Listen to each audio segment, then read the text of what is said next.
Hello students, today we are going to study about what happened after 1830. अभी हम तक जानते हैं फ्रांस में जो हमने पढ़ा है अभी तक कि from 1815 that is after the defeat of Napoleon Bonaparte 1815 से लेकर के 1830 तक till 1830 this time period is called the time of the conservative era.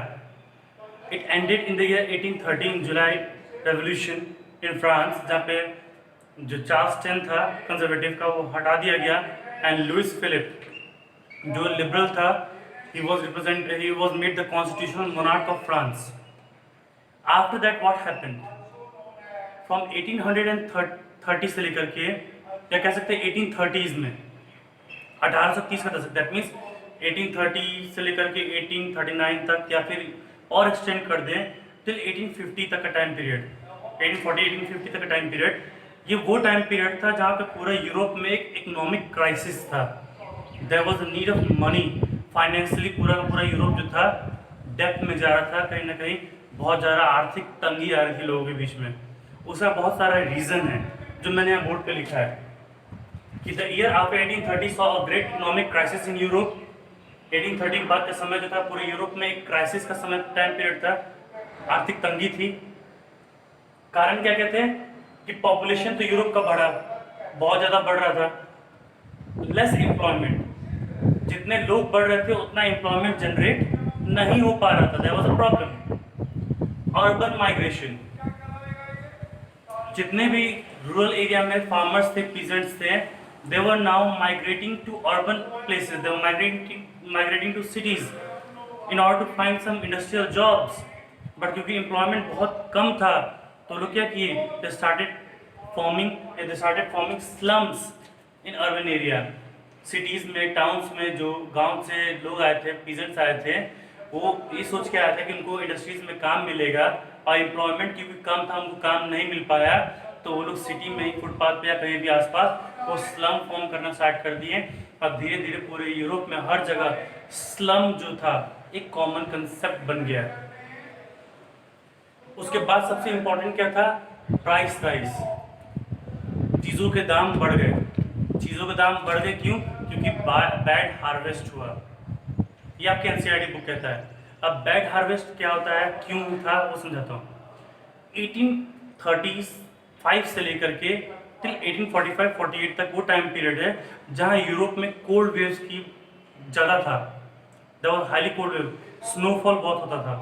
इस कारण जितना भी हार्वेस्ट होना था, जो क्रॉप फॉर्डर आना था, वो उतना प्रचुर मात्रा में नहीं आ रहा था. पॉपुलेशन बढ़ रहा था, एम्प्लॉयमेंट नहीं आ रहा था, लोग स्लम्स में जा रहे थे. अपार्ट फ्रॉम दिस हार्वेस्ट भी प्रॉपरली नहीं आ रहा था. प्राइस दिन पर दिन बढ़ते जा रहा था. इससे क्या हुआ, लोगों के अंदर टेंशन बढ़ गया, जगह जगह स्ट्राइक होने लगे. दे स्टार्टेड रिवॉल्टिंग.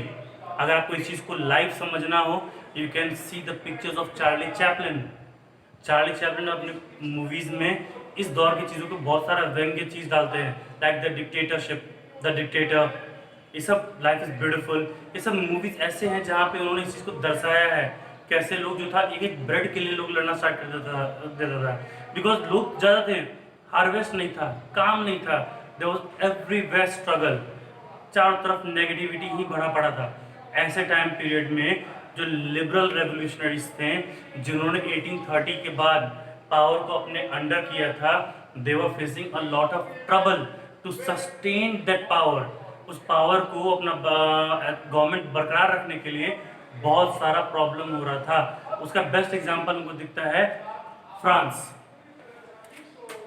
फ्रांस भी 1830 से लेकर लगातार इकोनॉमिक क्राइसिस से गुजर रहा था. जैसे बाकी देश गुजर रहे थे या बाकी जगह गुजर रहे थे पूरे यूरोप में, वैसे ही फ्रांस भी था, वो भी सफर कर रहा था लगातार. 1848 फ्रांस के लिए बहुत एक इम्पॉर्टेंट साल है. इस टाइम पीरियड में लोगों के अंदर जो फ्रस्ट्रेशन था, इस इकोनॉमिक क्राइसिस का जो साइड इफेक्ट था लोगों के ऊपर, जो फ्रस्ट्रेशन उभर रहा था, वो बहुत ज़्यादा हो गया है. And the people march on roads. People road पे आ गए and they started revolting against the liberal government that was formed under the leadership of Louis Philippe. जो 1830 में लुइस फिलिप की जो सरकार बनी थी लिबरल की, उससे खिलाफ लोगों ने रिवॉल्ट करना स्टार्ट कर दिया क्योंकि एम्प्लॉयमेंट नहीं था, प्राइस बढ़ रहा था, खाने का संसाधन नहीं था, जगह जगह स्लम्स फॉर्म कर रहे थे, लोगों के अंदर कहीं ना कहीं मानसिक दबाव था और वो एक रिवॉल्ट का रूप ले लिया। लुइस फिलिप जो था वो इस चीज़ को सस्टेन नहीं कर पाया एंड ही फ्लड, भाग खड़ा हुआ। फ्रांस के रोड से बैरिकेडिंग करना स्टार्ट कर दिया, पुलिस मार्च हो गया। बट नेशनल असेंबली जो था वो सिचुएशन को अपने हाथ में जाने नहीं दिया, because the national assembly did not wanted the monarchism to return. इसलिए नेशनल असेंबली ने दो बड़े स्टेप उठाए, दो बहुत बड़े कदम उठाए ताकि फ्रांस के लोगों को थोड़ा सा शांत किया जा सके, पूरा शांत नहीं बट थोड़ा सा शांत। पहला उसने क्या किया, यूनिवर्सल सफरेज दे दिया ऑल मेन को। दैट यूनिवर्सल सफरेज मतलब होता है राइट टू वोट, वोटिंग का अधिकार उसने सारे जेंट्स को दे दिया अबव द एज ऑफ 21। याद दिला दूं, इससे पहले वोटिंग का अधिकार नहीं था सबको, सिर्फ उन्हीं को था जिनके पास प्रॉपर्टी हुआ करती थी।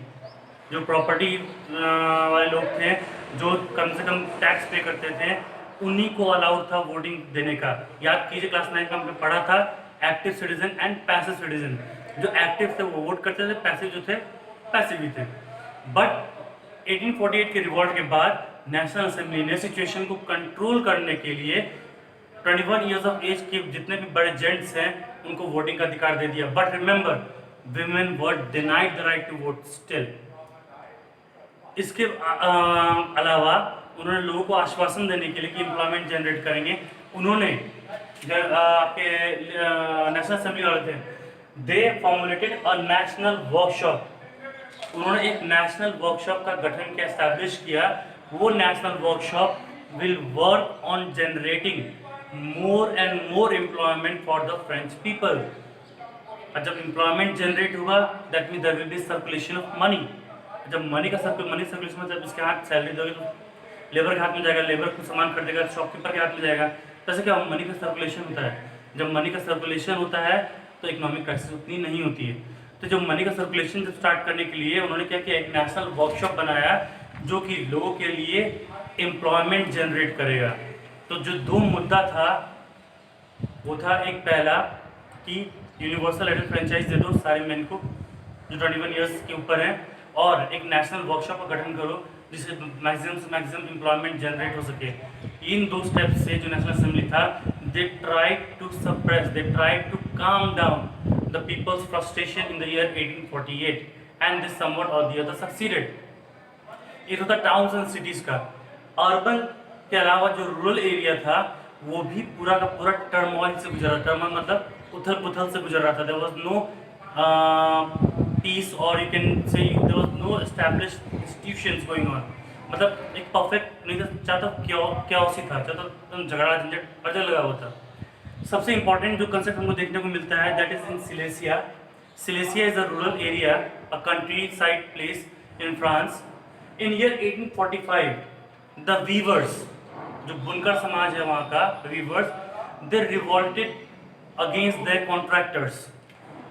जो कॉन्ट्रैक्टर थे वो क्या करते थे, वो इन वीवर को ऑर्डर देते थे कि वो कुछ कपड़े उनके लिए बुन करके वीव करके उनको सप्लाई करें, एंड इन रिटर्न जो कॉन्ट्रैक्टर्स थे उनको पैसे देते थे।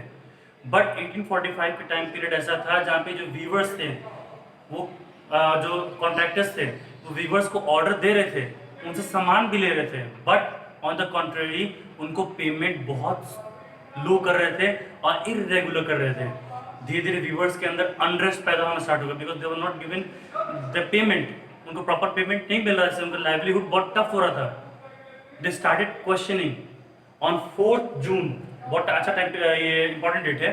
4 जून 1848 को सिलेसिया के जो व्यूवर्स थे, they march towards the contractors demanding a price rise. उन्होंने डिमांड किया कि आप हमारा वेज बढ़ाइए ताकि हमारा भी घर चल सके। बट इन रिटर्न जो कॉन्ट्रैक्टर्स थे उन्होंने इन व्यूवर्स को डराना धमकाना स्टार्ट कर दिया। इससे व्यूवर्स के अंदर जो रिवॉल्ट का जो कंसेप्ट था वो और बढ़ गया, and started the revolt change into a rebellion. उधर रेबेलियन बढ़ गया and the people took to arms, violence की तरफ बढ़ गए। दे attacked, they ransacked the mansion, mansion मतलब house, they ransacked the houses of the contractors, they looted them, they plundered everything that they found in that area. ठीक है, ये कहीं ना कहीं लोगों का फ्रस्ट्रेशन दिखाता है। तो ये जो आज का वीडियो मैंने आपको समझाया है, this video is totally focusing on the time period from 1830 till 1848। ये वो टाइम पीरियड है जहाँ पे जो आपका यूरोप है वो एक इकोनॉमिक हार्डशिप से गुजरता है, वो फाइनेंशियली स्टेबल नहीं होता, लोग हर जगह रिवॉल्ट करते हैं। उसका बेस्ट एग्जाम्पल हम लोग को मिलता है the revolt of 1848 in France, जहाँ पे जो लिबरल कॉन्स्टिट्यूशनल मोनार्क था लुइस फिलिप, वो भाग जाता है और नेशनल असेंबली 2 स्टेप उठा करके लोगों को काम डाउन करता है। Not only in urban area but rural area में भी कहीं ना कहीं इस चीज़ का दबाव देखने को मिलता है। The best example is Silesia. और जो इकोनॉमिक हार्डशिप का जो कारण है that is population rise, bad harvest due to excess snowfall, the migration of rural people into the urban area in search of employment, less employment chances, high price rise, ये सब कहीं ना कहीं economic hardship के कारण हैं। ठीक है, I would like to request you कि आप एनसीईआरटी बुक में जो हंगर, हार्डशिप एंड रिवॉल्ट का जो चैप्टर है उसको ध्यान से एक बार पढ़िए। रोमांटिसिज्म का जो कंसेप्ट है उसको भी एक बार गो थ्रू कीजिए। And I've also sent you some notes on WhatsApp, उसको भी एक बार चेक कर लीजिए। If you have any doubts, you can text me, I will clear your doubts. But the thing is that आपको NCERT book पढ़ना पड़ेगा, चीज़ों को समझने की कोशिश कीजिए। प्लीज़ मैं दोबारा रिपीट कर रहा हूँ, don't ever think to mug up social science. आप जितना मग मतलब था रटना, आप जितना मगिंग कीजिएगा उतने चीज़ों को भूलिएगा, जितना चीज़ों को अंडरस्टैंड कीजिएगा उतना ज़्यादा समय तक उस चीज़ को अपने अंदर बरकरार रखिएगा। ठीक है।